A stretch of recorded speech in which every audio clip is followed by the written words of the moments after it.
Oh yeah, amen.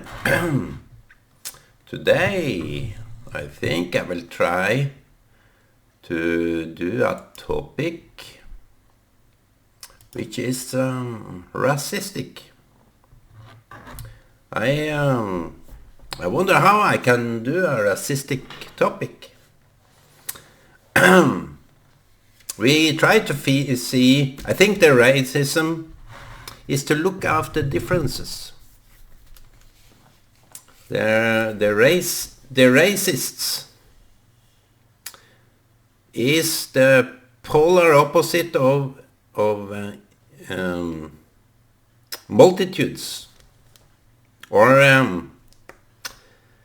multifaceted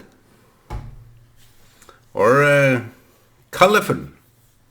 Even the most colorful can be a racist. That's why I have admitted I'm not far from a racist. If you condemn me to be a racist, I most probably am. But not that I want that.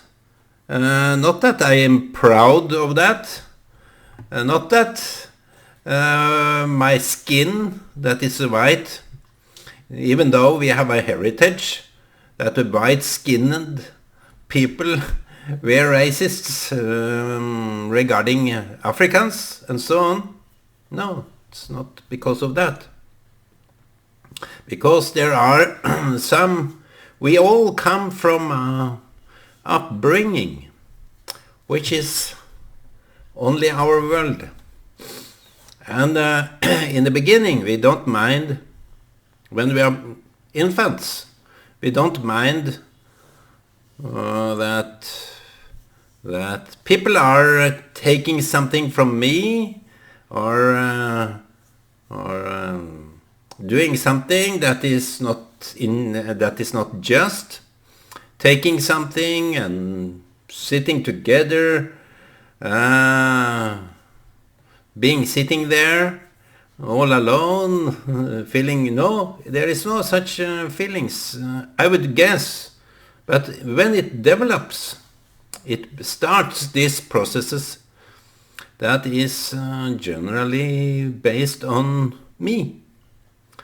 Me, what I want, what I need.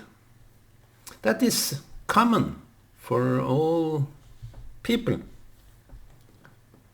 We don't need to go far in order to see that everything that have to do with our environment is all about me. And when I see something foreign,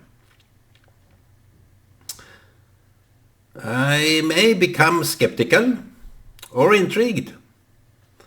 I don't want to go into depth of this racism topic, because it can be a twisted matter in the end. Either you are multifaceted or colorful or are including. You can have a racist regarding those that seemingly are not as you think they should be. So that is cancel culture is a modern way of excluding people from the setting that they can be accepted in. It's the leftists' racism. So they cancel everybody they don't see fit into the equation. I heard they had to alter some books here in Norway. They decided that even though the author did it that way, they had to alter it because it shouldn't be harmful. The language shouldn't be harmful, and that's just messed up. Tolerance that say the only acceptance is that you accept others. Wouldn't go by that kind of acceptance, that you accept something that was said in that time, very ordinary way. So you have this generation gap of languages. You wouldn't see my words today as very racistic, but if you heard some 100 years older people were talking like me, you will stumble on some major word problems. So that is the issue regarding the generation, the racism within the generation. But in the infant stage, we don't see so many differences. At least I didn't. I accepted. But when you develop into some maturity. And maybe maturity have to do with all our recognition that we need, we want. So I wanted to talk about the similarities and oppose the racism by the similarities.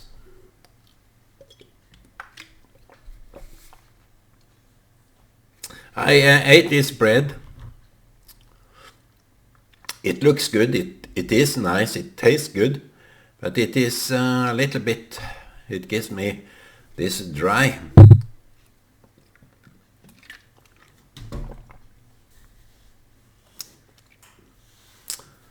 To point out some few similarities. But we look alike, even though our skins are a little bit different. But within even the family, my uncle had this skin to him that exposes so much energy. It was tinted red, and he had this skin that was very smooth. My mom had this smooth, soft skin. I don't have that. I have a rough Viking skin, but even though I feel tender and vulnerable. And you have this, we are born very similar, and we are also eating. We are eating, we like different sets of food. That's some similarity. We like to play.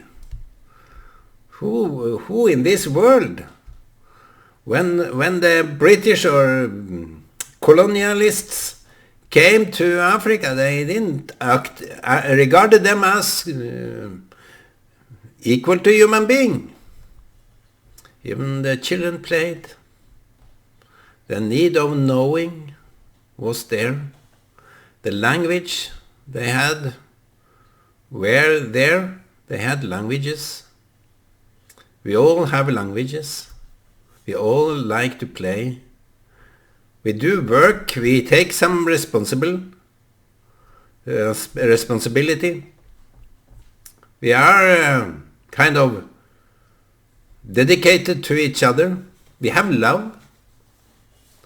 I think I heard a man said that he was brought up in a way that if you have food, if you have a roof over your head, and if you have bed to sleep and you feel safe, that is enough. That is enough love. And you can say that all this kissing and hugging and intimate, it's difference between people. It's not. If I don't have that, you don't regard me as less human. It's all similarities. We can't in fact point out some really profound differences that makes the other less human. And we have a different name to call ourselves whatever we want. Either we are human, Homo sapiens, or men, women, children. We have all these kind of setups that you can't see the difference. We have challenges. We grow up, and we have some pride. Every people have prides. Every human has his or her pride. And when they grow into maturity, they have some tasks in every culture. They have some tasks that celebrate something. Like the youth going into maturity, grown-ups, they have some task to do. And it is just formalities. It's not, I think that what I heard about the Maasai in Kenya, in Tanzania, he said that a real grown-up man have to kill a lion. That's you wouldn't do that because there are so few lions left, and I think they overdid it. They were skilled in killing. No, it was not only the Maasai. It was the colonialists that made that lion suffer. So there are so many. I've been touching on food. We like to make food. We make food. That is this bread I made. I'm proud of it. It's so nice. It's so. Oh wow! It is the best.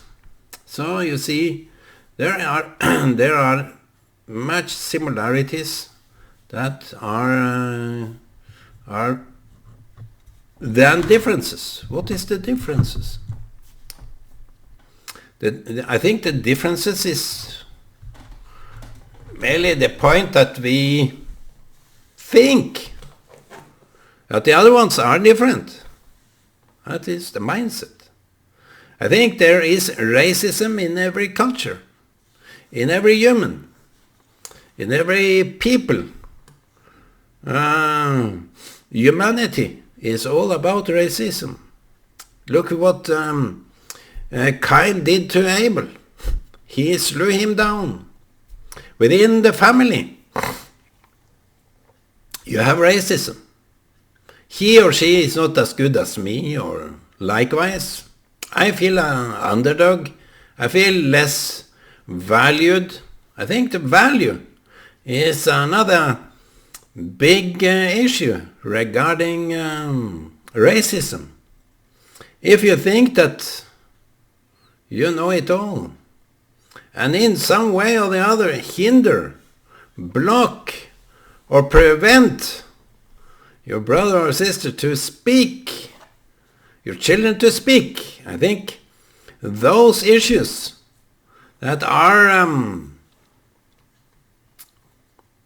hindering other humans, like they also did regarding the Africans in South Africa. They called it apartheid, where the segregation and separation was like a machinery. They even had to pay more. What are races we today? Before, when I was a child, they made up excuses why it should be so.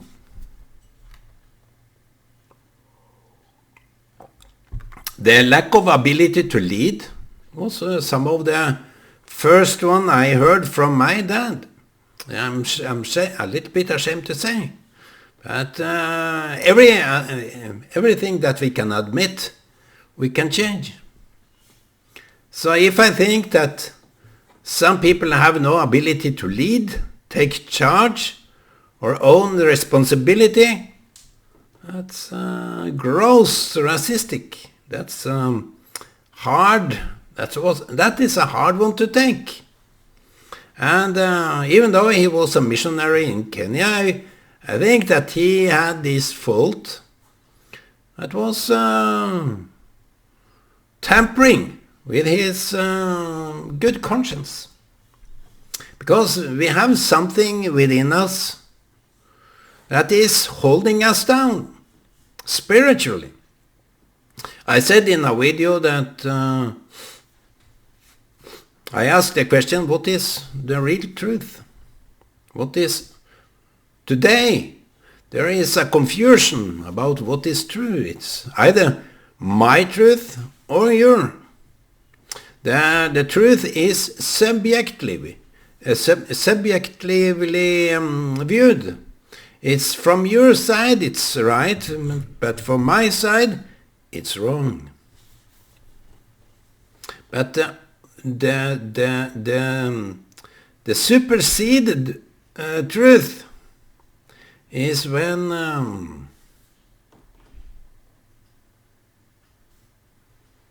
it's not what we can agree on, what to do wrong. Jesus said it very cryptic and very understandably. Don't do to others. Don't do to others that you don't want them to do to you. That is the honest fact.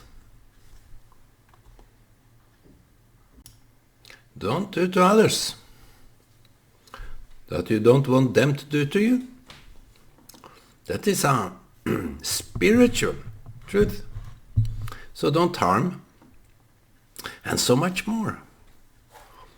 If you silence someone, that is a spiritual break. Then you break the spirit of your brother, your sister. That is racistic. The pure truth to why certain acts is racistic is that it breaks the spiritual law. I should write that down, shouldn't I?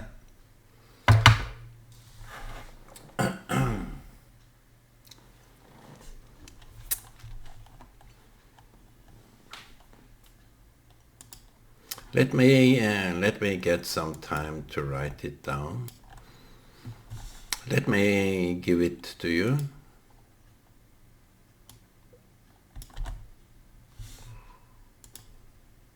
Racism is breaking spiritual laws.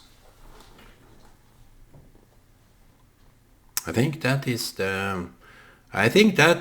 the pure core of racism, is that it breaks spiritual law. Because if you do to others that you don't want them to do to you, it's breaking a spiritual law. Or keep the spiritual law. So there is not only my and your truth, because if it was ended there, if it ends there, it's all up to us to define what is right, what is wrong. That's our growth. That is secularism without God. Let me put it.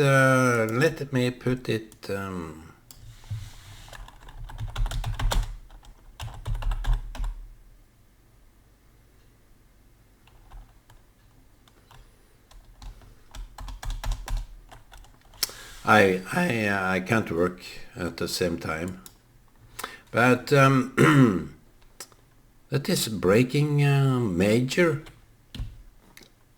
big. If there is no spiritual, but you can say it is a common law. No, I think the common law, we can have similarities. But the common law will be fragmented, will depart, because my objective, my subjective fact or opinion will supersede you, because I have my right to say whatever I want.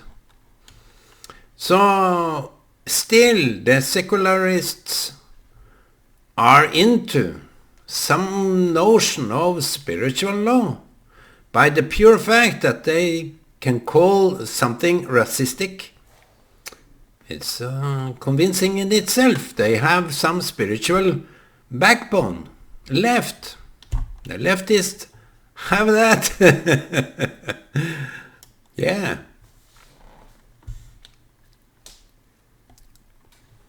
So the similarities are far greater, because we cannot abide. I think the suffering of people is when the secularists are ruling with that kind of notion that there is no superseded law that governs everything. No, it's only my individual and what we can consent on. I think the consented what we can agree. Let me use just common words. What we can agree on.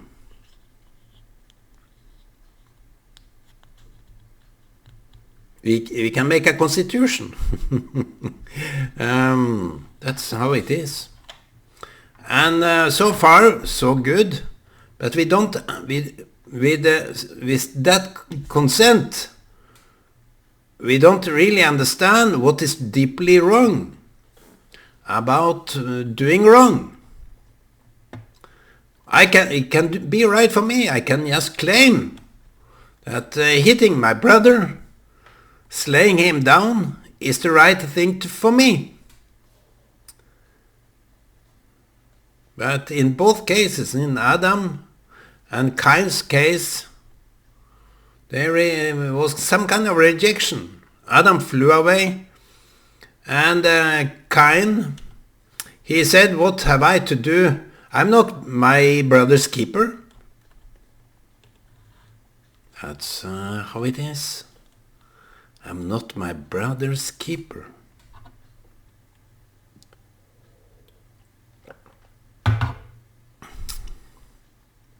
From your point, no. From your point, you are not your brother's keeper.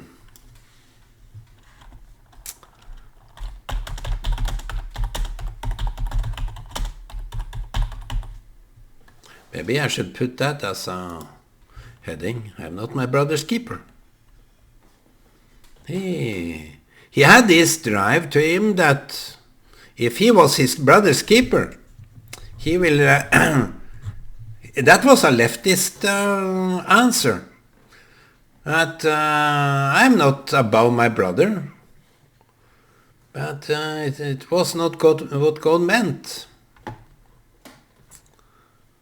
When he said, "Where is your brother?" he answered, "I'm not my brother's keeper." Wait a bit. You remember this? Where is your brother? I talked about it. Where is your brother? I'm not my brother's keeper. That was the simple answer to that. I'm not my brother's keeper. But there was another thing. God asked some places in the Bible, where is your brother? Where is your brother? It's always, the Bible on different occasions, is always this remindance of time again. Where is your brother? Where is him? Why did you, in the first place, why did you left him? It's all about love. If you go to others, and don't have your brother with you. Why? What is that? I shouldn't go into that because I'm talking about racism, but that is, in fact, the pure notion, the pure fact that that kind of separation, you separate yourself from your brother. Look at that for a racist. And the leftists have this kind of what as long as my brother is not similar to me, I will cancel him. That's a cancel culture. That is racism for you. The cancel culture is racism in its deepest root, so to say. But again and again, we have to remind ourselves of this the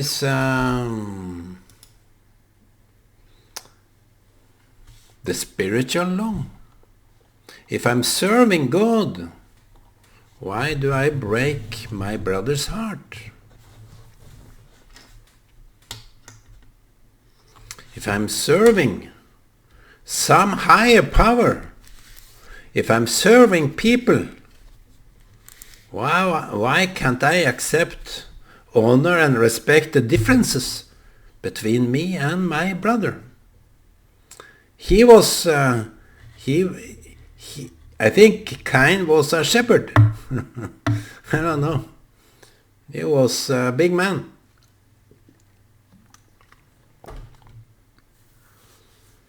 Abel did something else. I think so.